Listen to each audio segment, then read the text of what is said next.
projeto de celebrar a história das lutas campesinas no mundo, a Via Campesina, entidade mundial, com o apoio da CUT-MST, Grupo Tortura Nunca Mais, Centro de Direitos Humanos do Ministério Público de Pernambuco, Pastoral da Terra, Memorial das Ligas Camponesas, com sede em Barra de Antas, Sapé, organizou a comemoração dos 90 anos de Elizabeth Teixeira, lenda viva das lutas camponesas no Brasil.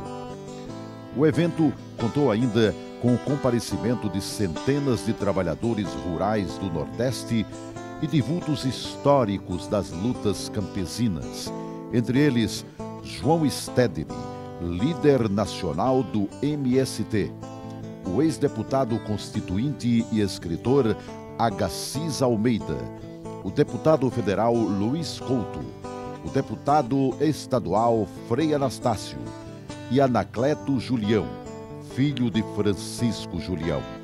Este momento histórico realizou-se nas terras onde viveu João Pedro Teixeira, assassinado pelo latifúndio em 2 de abril de 1962. No dia seguinte, em 3 de abril de 1963, o então jovem deputado Agassiz Almeida requereu a constituição de uma comissão parlamentar de inquérito a fim de apurar os autores do covarde assassinato.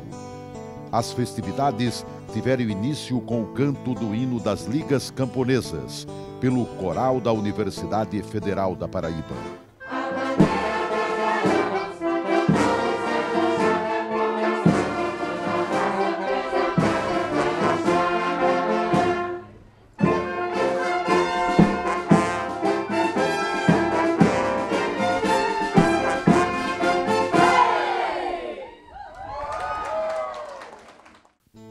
As Ligas Camponesas abriram para a nação, em 5 séculos de operação do latifúndio, o primeiro e grande despertar para a reforma agrária no Brasil. De João Pedro Teixeira a Manuel Matos, morto pelos sicários do latifúndio. De Agassiz Almeida, desafiador dos matadores de João Pedro Teixeira, a este comandante aguerrido, João Stedley, as lutas camponesas marcaram a sua história.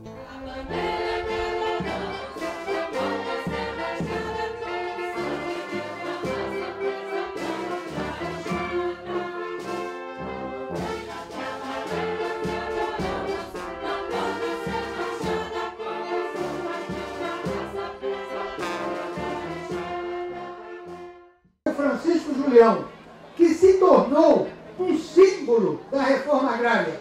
Julião não fez, de acordo com as suas próprias palavras, ele não fez Liga Camponesa. Quem faz Liga Camponesa é o povo, é o camponês, é a União Operário Campesina. Esse, sim, faz sua organização.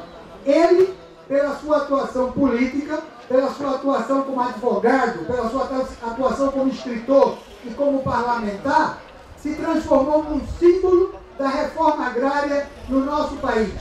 O comparam até mesmo com Joaquim Nabuco, que é o símbolo da libertação dos escravos. O povo brasileiro, desde que aqui chegaram os capitalistas europeus, sempre tiveram que lutar pela terra, por uma sociedade justa, contra as injustiças. Em cada período da nossa história, houveram muitas lutas, foram criadas muitos instrumentos de luta e surgiram muitos líderes, que foram os que guiaram esse povo. E talvez, nesses 500 anos de luta e resistência, um dos períodos mais ricos e férteis da resistência popular foi de 45 a 64. Quando nosso povo se ergueu numa caminhada que quase chegou à vitória em 64. produziu muitas lutas, produziu muitas formas de organização, como o Partido Comunista, as ligas camponesas, as frentes agrárias, o MEB, uma igreja libertadora.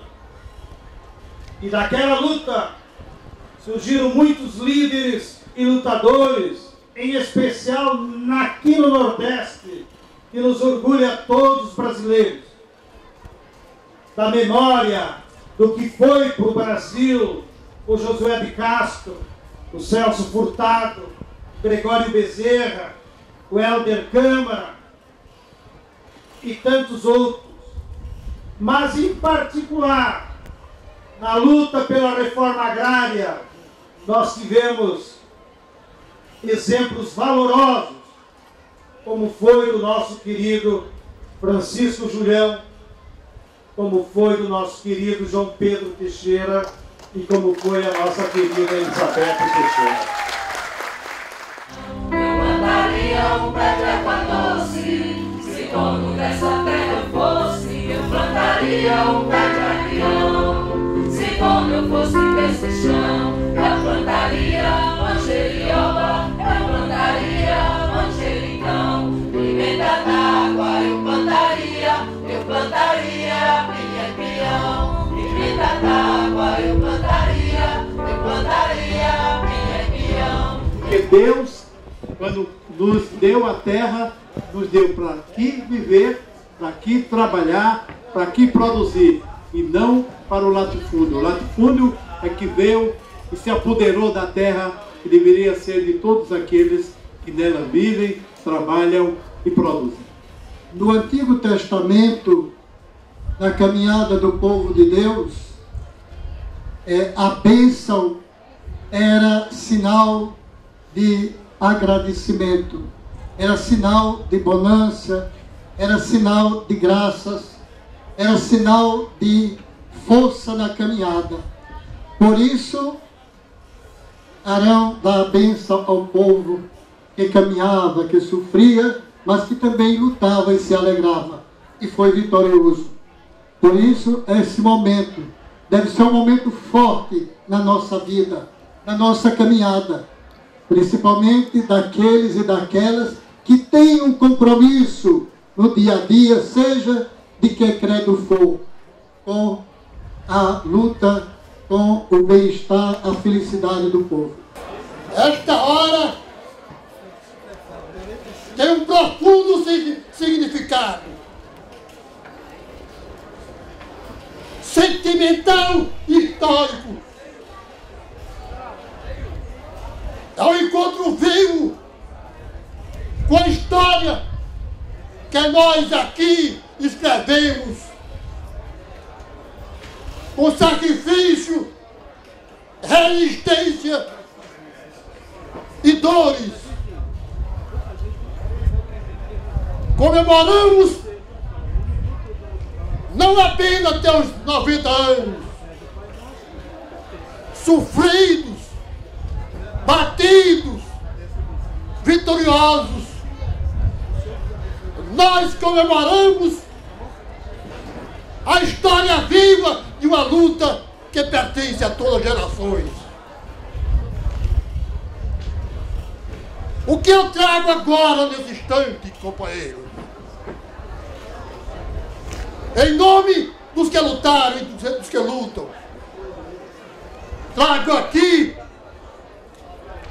companheira Elizabeth Teixeira, trago aqui, modulado, o Cristo crucificado. No olhar do Deus crucificado, ao lampejo de amor e também de indignação contra as injustiças sociais. No olhar desse Cristo crucificado, ao lampejo que diz e fala: desgraçado daquele que veio comer e não pode comer e se alimentar. Cruel é aquele que pisa em solo de vastidões de terras improdutivas e não pode produzir. Se Deus falasse, e Ele fala toda hora, em todo instante, diria: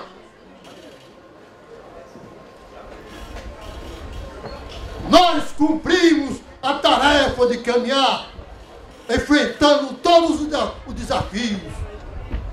Desafio de grupos poderosos, desafio de forças, desde o militarismo ao latifúndio. Portanto, deixo, nesse momento, um grande abraço e um sentimento de despedida, para dizer que o nosso caminho permanece o mesmo. É o caminho de luta e de resistência. A companheira Elizabeth Teixeira e a todos os companheiros, um abraço fraterno. Nesse momento, um grande abraço, Elizabeth.